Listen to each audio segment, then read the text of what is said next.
नमस्कार दोस्तों, स्वागत है आपका द रणविजय स्टॉक में।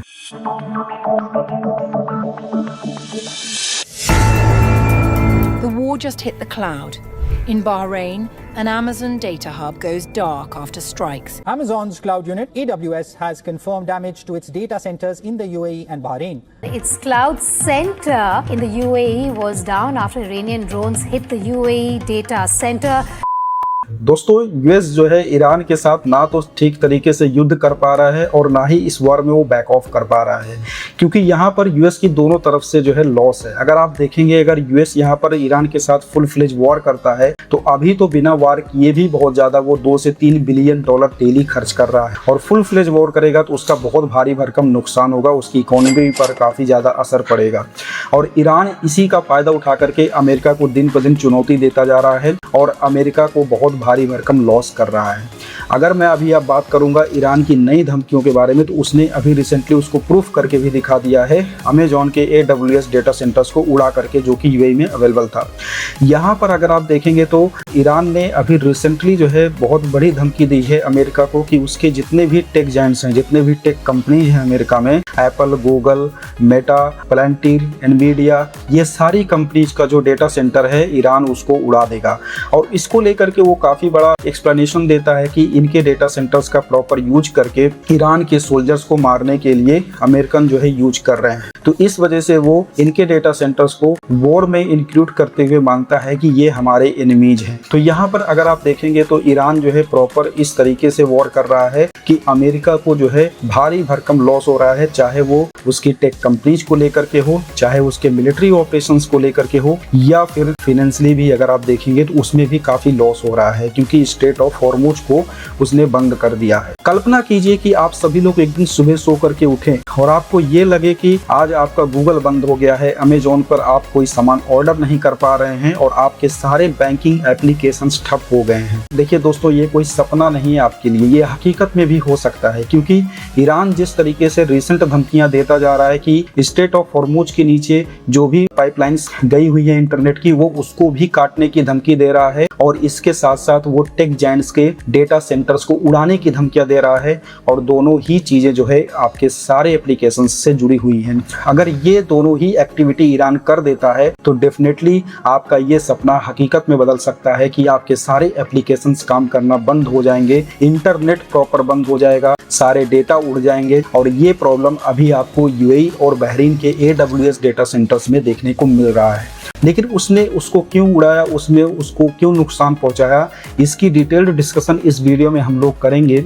और आखिरकार ईरान जो है क्यों इतना ज़्यादा वायलेंट हो रहा है डेटा सेंटर्स के ऊपर, इन टेक जायंट्स के ऊपर, इसका एक डिटेल्ड डिस्कशन हम इसमें करेंगे। और हम डिस्कस करेंगे फरवरी से लेकर के अप्रैल तक ईरान ने कितने सारे युद्ध अमेरिका के साथ अभी टेक्निकल थिंग्स को लेकर के लड़े हैं, ये आपको वीडियो में देखने को मिलेगा। तो वीडियो को स्किप मत कीजिएगा, पूरा कंप्लीट वीडियो देखिएगा। और अगर वीडियो पसंद आएगी तो चैनल को सब्सक्राइब कीजिएगा, वीडियो को लाइक कीजिएगा और इसको शेयर कीजिएगा अपने दोस्तों के साथ। चलिए वीडियो को शुरू करते हैं दोस्तों। साथियों, सबसे पहले ये डिस्कस करते हैं कि आखिरकार ये वॉर स्टार्ट कैसे हुआ। देखिए, इस वॉर को स्टार्ट होने में जो है अगर आप देखेंगे 28 फरवरी 2026 को यूएस एंड इजराइल ने ज्वाइंट मिलिट्री ऑपरेशन किया और ईरान के ऊपर सीधा अटैक कर दिया था, जिसमें ईरान का काफ़ी ज़्यादा लॉस हुआ था। और ईरान ने रिटेलिएशन को बिल्कुल अलग तरीके से किया था और उसने बताया था कि हम इसका रिटेलिएशन इस तरीके से करेंगे कि आपको जवाब सीधा मिलेगा। इसलिए उसने AWS के डेटा सेंटर्स को 1 मार्च को उड़ा दिया था। अब इसमें बात करते हैं गाइस कि ईरान जो है आखिरकार डेटा सेंटर्स के पीछे क्यों पड़ा है। देखिए, ईरान का बिल्कुल मानना है कि प्लांटीर, गूगल, माइक्रोसॉफ्ट, इन सब के जितने भी डेटा सेंटर्स हैं उन्होंने इजराइल को AI और IT सिस्टम्स प्रॉपर दिए हुए हैं, और जो कि अमेरिका के क्लाउड सिस्टम पर ऑपरेट होकर के चल रहे हैं, ये इनकी नेताओं की हत्या करने में यूज कर रहे हैं। तो ईरान का सीधा मानना यह है कि जो भी नेताओं की हत्या ईरान में की जा रही है उसका एक मेजर रोल जो है इनके AI और IT डिपार्टमेंट से जुड़ा हुआ है, और इसमें डेटा सेंटर्स बहुत ही महत्वपूर्ण भूमिका अदा कर रहे हैं। इस वजह से वो वो जितने भी डेटा सेंटर्स बड़ी कंपनीज के हैं जो कि अमेरिकन के हैं वहां पर वो अटैक कर रहा है। देखिए, फॉर्चून मैगजीन के अनुसार अभी यूएस का मिलिट्री ऑपरेशंस ने भी ये खुलासा किया था कि उन्होंने एंथ्रोपिक का जो क्लाउड एआई था ना, उस पे उन्होंने बताया था कि इसका इस्तेमाल उन्होंने करके ईरान में स्ट्राइक किए थे और उसके इंटेलिजेंट असेसमेंट सिस्टम्स को भी नुकसान पहुंचाया था। और उन्होंने प्रॉपर इसको एक्सप्लेन किया और ये बात जब न्यूज में आई तब जाकर के ईरान ने इसको एक्सप्लेन किया कि हम इनके डेटा सेंटर्स पे प्रॉपर अटैक करेंगे। और इस वजह से जो है अब आप देख पा रहे हैं कि ईरान का जो अटैक है वो प्रॉपर डेटा सेंटर्स पे हो रहा है। अभी आप रिसेंटली देखेंगे ईरान का जो स्पीच आया था 1 अप्रैल 2026 को कि हम अमेरिका के 18 बड़े टेक कंपनीज के ऊपर और उनके डेटा सेंटर्स के ऊपर हम लोग अटैक करने वाले हैं। और सबसे बड़ी बात यह है कि ईरान प्रॉपर उनके लोकेशंस को अपडेट कर रहा है कि इस लोकेशन पर ये डेटा सेंटर अवेलेबल है और हम वहां पर अटैक करेंगे, जिसको रोकना है रोक सकता है। Iran is reportedly targeting big US tech giants after claiming to attack a data center belonging to Oracle in Dubai overnight. The IRGC said that it had directly targeted Oracle's data center in Dubai. दोस्तों, अब हम बात करते हैं घटनाओं की timeline के बारे में कि फरवरी से लेकर के अप्रैल तक अभी तक ईरान को आखिरकार जो यूएस और इजराइल की ज्वाइंट मिलिट्री ऑपरेशन हुई थी उसमें क्या क्या नुकसान हुआ था और किस डेट को हुआ था और इसके बाद किस किस डेट को ईरान ने रिटेलिएट किया था। 28 फरवरी 2026 को यूएस इजराइल ने ज्वाइंट ऑपरेशन किया, जिसमें ईरान ने एक फुल फ्लेज जो है रिटेलिएशन डिक्लेयर कर दिया कि हम जो है अब आपके 18 जो टेक कंपनीज हैं उनके ऊपर हम वॉर करेंगे, जिसमें Microsoft, Google, Apple, Meta, Nvidia, Tesla, Boeing ये सब शामिल है और इसके अलावा भी कंपनीज हैं लिस्ट में। मार्च 1, 2026 को शहीद 136 ड्रोन्स स्ट्राइक किए थे AWS के डेटा सेंटर जो कि यूएई में थे और थर्ड AWS सेंटर जो कि बहरीन में था उसको प्रॉपर्ली उसने डैमेज कर दिया। और जो first ever war time physical attack था वो डेटा सेंटर के ऊपर हिस्ट्री में देखने को मिला आपको। मार्च 2, 2026 अमेजॉन ने तुरंत इसको कंफर्म किया कि उसका ME सेंट्रल 1 जो कि यूएई में था एंड ME साउथ 1 जो कि बहरीन में था वो दो के दोनों ही ऑफलाइन हैं, यानी कि दोनों ही प्रॉपर तरीके से डैमेज हो गए हैं, जिसमें EC2, S3, dynamo, DB, lambda, cloud watch सभी के सभी अफेक्टेड हैं। एंड AWS ने एडवाइस किया कस्टमर्स को कि वो अपने डेटा को माइग्रेट कर सकते हैं। अब मैं आपसे बात करता हूं दोस्तों, 11 मार्च 2026 को IRGC यानी कि इस्लामिक रिवॉल्यूशन गार्ड्स कोर्प्स ने रिलीज किया 40+ स्पेसिफिक टेक कंपनीज के लोकेशंस को टेलीग्राम के थ्रू, जिसमें टैस्निम न्यूज एजेंसी है और वो टाइटल्ड किया ईरान्स न्यू टारगेट। उसने ये प्रॉपर डिक्लेयर किया कि अमेजॉन के 5 लोकेशन, माइक्रोसॉफ्ट के 5 लोकेशन, IBM के 6 लोकेशंस और गूगल के 4, एनवीडिया के 3, ओरेकल के 3 डेटा सेंटर्स के लोकेशंस को उसने प्रॉपर बताया कि हम यहाँ पर अटैक करने वाले हैं। अब इसके बाद दोस्तों 1 अप्रैल 2026 को 8 बजे तेहरान से IRGC ने फॉर्मली डिक्लेयर किया 18 companies as a military targets. Employees को उसने वार्न किया कि वो 1 किलोमीटर के रेडियस में आप अवेलेबल ना हो और डेडलाइन भी उसने सेट कर दिया। और आपको 1 अप्रैल 2026 को IRGC का स्ट्राइक आपको देखने को मिला Batelco communication facility in Bahrain hosting the AWS infrastructure. और उसके बाद अभी ये न्यूज बहुत तेजी से वायरल हो रहा है। तो साथियों, आप सभी लोगों ने देखा कि किस तरीके से ईरान ने ये बदला लिया अमेरिका के साथ उसके टेक कंपनीज को अफेक्ट करके। अगर आप देखेंगे तो ईरान अभी बहुत सारे वॉर करने पे लगा हुआ है और उसने प्रॉपर डिक्लेयर कर दिया है कि भाई इस लोकेशन पर जितने भी डेटा सेंटर्स हैं हम उनको जो है तबाह करेंगे, बर्बाद करेंगे और जिसको रोकना है वो रोक सकता है। दोस्तों, अभी आपको रिसेंटली याद होगा कि अमेरिका ने अभी यूक्रेन से मदद मांगा था कि ईरान का जो शहीद 136 ड्रोन्स का अटैक हो रहा है उसको लेकर के वो उससे मदद मांग रहा था कि हम इससे कैसे बचें और आपने इसको कैसे अटैक किया था।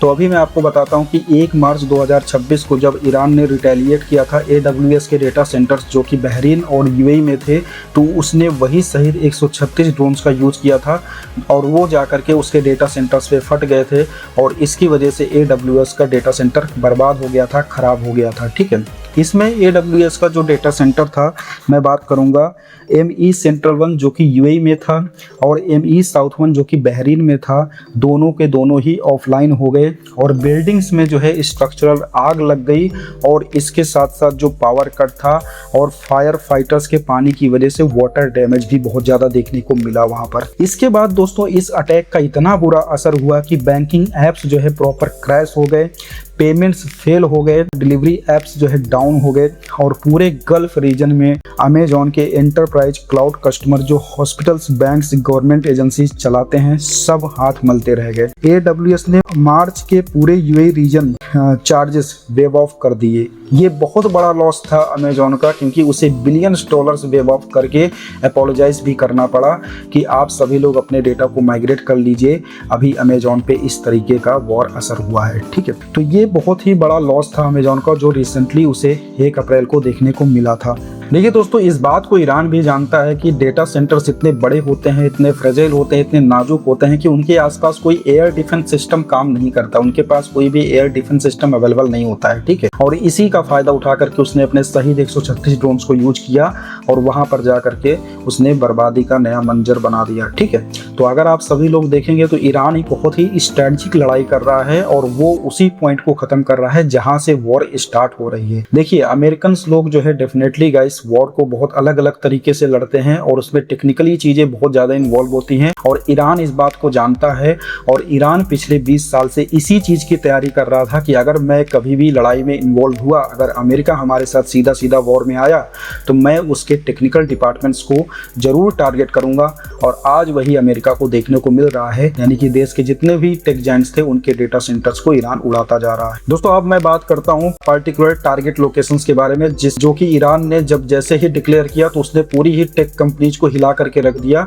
उसने देखिए ये प्रॉपर बताया कि हम अबू धाबी में, तेल अवीव में और UAE में किस किस लोकेशन पर जो है जाकर के हम इन कंपनीज के डेटा सेंटर्स को उड़ाने वाले हैं। उसने प्रॉपर कंपनीज के नाम के साथ साथ उनके लोकेशन को भी डिक्लेयर किया। ठीक है, और यही होता है हेड टू हेड वॉर और उसने इस चीज को प्रॉपर बताया कि हम यहाँ पर माइक्रोसॉफ्ट के 5, IBM के 6 और गूगल के 4, एनवीडिया के 3, ओरेकल के 3, ये सब के सब उसने डेडिकेटेड लोकेशंस उसने मेंशन किए कि भाई इनके ये लोकेशंस हैं और हम इनके डेटा सेंटर्स को उड़ाएंगे। द रजिस्टर ने इन्हें ईरान न्यू टारगेट्स हेडलाइन से कवर किया। तो ईरान का ये वॉर अब आपको जो है कितना गंभीर देखने को मिलता है मुझे नीचे कमेंट सेक्शन में जरूर बताइएगा। अब मैं आपके साथ उन सभी टारगेट कंपनीज के नाम यहाँ पर बताने वाला हूँ और आखिरकार मैं उनके डेटा को IRGC की ऑफिशियल सीट के अकॉर्डिंग बताने वाला हूँ कि उनके ऊपर कितना बड़ा खतरा है और वो कौन कौन सी कंपनीज हैं और वो किस पार्टिकुलर सर्विसेज में इन्वॉल्व हैं जो कि ईरान इनको टारगेट करके उड़ाना चाहता है। तो इस वीडियो को पूरा देखिए, मैं आपको बता रहा हूँ। देखिए, अमेजॉन AWS के बारे में बात करूंगा तो अमेजॉन AWS का ऑलरेडी आपने देख लिया कि एक वॉर हो चुका है इसका मार्च 1, 2026 को। ME सेंट्रल 1 और ME साउथ 1 जो कि ऑलरेडी अटैक्ड हो चुके हैं और इनके ऊपर अभी भी बहुत ही बड़ा क्रिटिकल थ्रेट है। ठीक है, यानी कि बहुत ही बड़ा खतरा है कि इनकी कंपनीज के ऊपर और ज़्यादा अटैक्स आपको देखने को मिल सकते हैं। अब मैं बात करता हूँ अमेजॉन AWS का। देखिए, ये cloud used for US military AI, इनकी जो क्लाउड सर्विसेज होती है वो US मिलिट्री भी यूज करती है AI के लिए। ठीक है, तो इसको लेकर के IRGC का जस्टिफिकेशन है कि हम इनको उड़ा देंगे। माइक्रोसॉफ्ट को लेकर के बात करेंगे तो इनका एज्योर क्लाउड है फॉर इजरायली मिलिट्री और डॉक्यूमेंटेड DOD पेंटागन कॉन्ट्रैक्ट्स, इनके ऊपर भी बहुत ही बड़ा क्रिटिकल थ्रेट है कि ईरान इनके डेटा सेंटर्स को उड़ाएगा। गूगल का एक प्रोजेक्ट निम्बस है, Israeli military AI contract for facilities targeted, यहाँ पर आप देखेंगे इसके ऊपर भी क्रिटिकल थ्रेट है। पेलेंटियर की बात करेंगे तो गाइस ये भी कंपनी जो है ना, IRGC का जो जस्टिफिकेशन आया था इसमें बोला गया था कि AI targeting systems for military use. Okay, यानी कि पेलेंटियर ने भी मिलिट्री यूज के लिए इनके AI को यूज करवाया था। तेल अवीव का हेडक्वार्टर जो कि डायरेक्टली जो है इनके टारगेट लिस्ट पे था, इसमें इनका नाम आया था।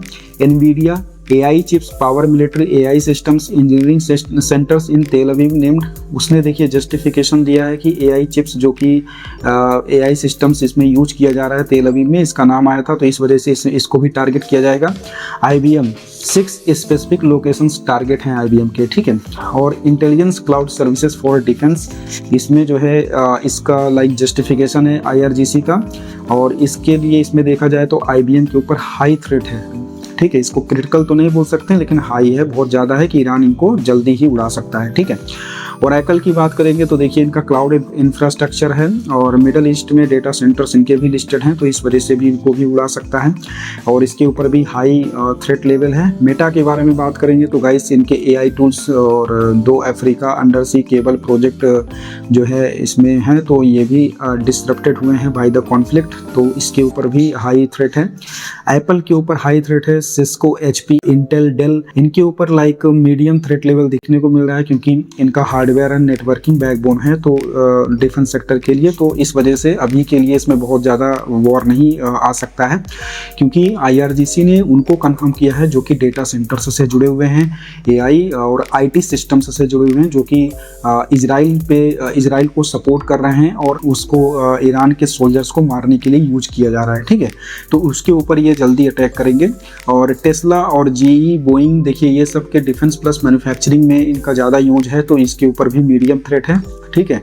और इजरायली की इकोनॉमिक एंड सप्लाईज में इनका काफ़ी यूज है, इजराइल की इकोनॉमीज में इनका काफ़ी यूज है, तो इस वजह से अभी इस तरह की चीज़ों पे तो ईरान नहीं अटैक करेगा।